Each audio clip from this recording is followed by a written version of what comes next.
ಷಡಾಕ್ಷರಿ ಅವರು ಭಾಳ ಅತಿ ಬುದ್ಧಿವಂತರವರು. ನನಗೊಂದು ಸಣ್ಣ ಮಿಠಾಯಿ ಕೊಟ್ಬಿಟ್ಟು ಒಂದು ಸಕ್ಕರೆ ಚೀಲನೇ ಕೇಳ್ಬಿಟ್ಟವ್ರೆ. ಅವರು ದೊಡ್ಡ ದೊಡ್ಡ ಬೇಡಿಕೆಯನ್ನು ನಮ್ಮ ಮುಂದೆ ಇಟ್ಟಿದ್ದಾರೆ. ಇರಲಿ, ಅಲ್ಲಿ ನೋಡಿದ್ರೆ ಒಂದು ಸಣ್ಣ ಮಿಠಾಯಿ ಇಟ್ಟಿದ್ದು, ನನಗೆ ಸಣ್ಣ ಮಿಠಾಯಿ ಇಟ್ಟಿದ್ರು. ಚಿಂತೆ ಮಾಡೋದು ಬೇಡ. ಭಾಳ ಸಂತೋಷದಿಂದ ಅವರು ಹೇಳ್ಕೊಂಡ್ರು, ನಿಮ್ಮ ಗ್ಯಾರಂಟಿ ಬೇಡ ಸ್ವಾಮಿ, ನಾವೆಲ್ಲ ವಾಪಸ್ ಕೊಟ್ಬಿಡ್ತೀವಿ ಅಂತ ಹೇಳಿದ್ರು. ಅಂದರೆ ಒಂದು 2 ಲಕ್ಷದ ನೌಕರರಿಗೆ ಎಷ್ಟು ಜನಕ್ಕೆ ಅದು ಉಪಯೋಗ ಬರ್ತದೋ ನನಗೆ ಗ್ಯಾರಂಟಿ ಗೊತ್ತಿಲ್ಲ.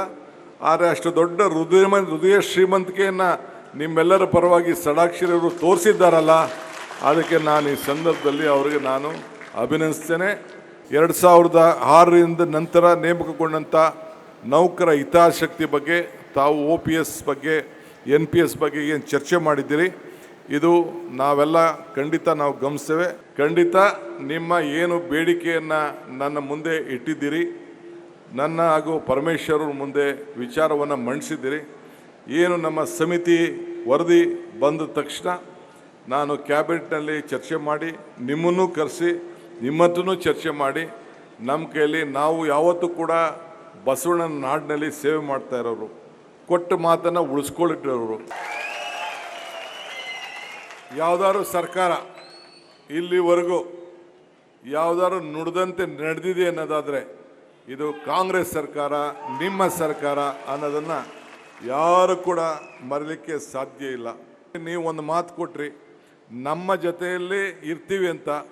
ನಾನು ಪರಮೇಶ್ವರು ನಿಮಗೆ ಮಾತು ಕೊಡ್ತಾ ಇದ್ದೇವೆ, ನಾವು ನಿಮ್ಮ ಜೊತೆಯಲ್ಲಿ ಇರ್ತೇವೆ ಅನ್ನೋ ಮಾತನ್ನು ಈ ಸಂದರ್ಭ ಹೇಳ್ತೇನೆ.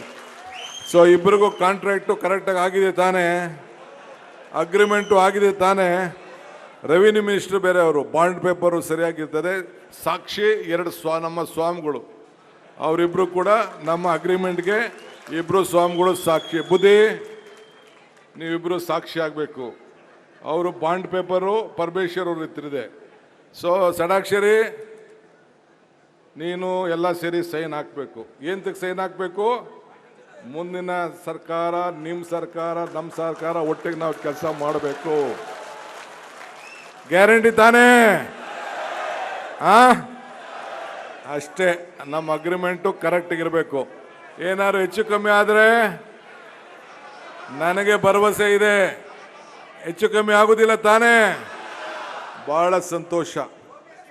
ಉಳಿ ಪೆಟ್ಟು ಬೀಳದೆ ಯಾವ ಕಲ್ಲು ಶಿಲೆ ಆಗಲಿಕ್ಕೆ ಸಾಧ್ಯ ಇಲ್ಲ. ಸೊ ಹಂಗೆ ಹೊಲ ಉಳ್ದೆ ಯಾವ ಭೂಮಿ ಕೂಡ ಮಟ್ಟ ಆಗಲಿಕ್ಕೆ ಸಾಧ್ಯ ಇಲ್ಲ. ಉಳಿ ಪೆಟ್ಟು ತಿನ್ನೋಣ, ಹೊಲನೂ ಉಳ್ಳೋಣ, ಜಮೀನು ಮಟ್ಟ ಆಗಲಿ, ವ್ಯವಸಾಯ ಆಗಲಿ. ಮುಂದಕ್ಕೆ ಈ ರಾಜ್ಯದಲ್ಲಿ ಒಳ್ಳೆ ಮಳೆ ಬೆಳೆ ಎಲ್ಲ ಕೊಡಿದ್ರೆ ಮಾತು ಕೊಡೋದು ಮುಖ್ಯ ಅಲ್ಲ, ಮಾತು ಉಳಿಸ್ಕೊಳ್ಳೋದು ಮುಖ್ಯ. ಆದ್ದರಿಂದ ಇವತ್ತು ನಾವೆಲ್ಲ ಅನೇಕ ಕಠಿಣವಾದಂಥ ನಿರ್ಧಾರಗಳನ್ನು ಮುಂದೊಂದು ದಿನದಲ್ಲಿ ತೆಗೆದುಕೊಳ್ಬೇಕಾದಂಥ ಅನಿವಾರ್ಯತೆ ಬರ್ಬೋದು. ಆದರೂ ಚಿಂತೆ ಇಲ್ಲ.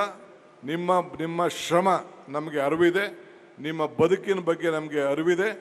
ಆ ನಿಟ್ಟಿನಲ್ಲಿ ನಾವು ಮುಂದಿನ ಸರ್ಕಾರ ಯಾವ ಸಂದರ್ಭದಲ್ಲೂ ಕೂಡ ನಿಮ್ಮ ಜೊತೆಲಿ ಒಟ್ಟಿಗೆ ನಾವೆಲ್ಲ ಕೆಲಸ ಮಾಡ್ಕೊಂಡು ಹೋಗೋಣ. ಇಷ್ಟು ಮಾತ್ರ ಹೇಳಿ ಅನೇಕ ವಿಚಾರಗಳನ್ನು ನಾನು ಬೇರೆ ಸಂದರ್ಭದಲ್ಲಿ ಹಂಚ್ಕೊಳ್ಳಿಕ್ಕೆ ಪ್ರಯತ್ನ ಮಾಡ್ತೇನೆ.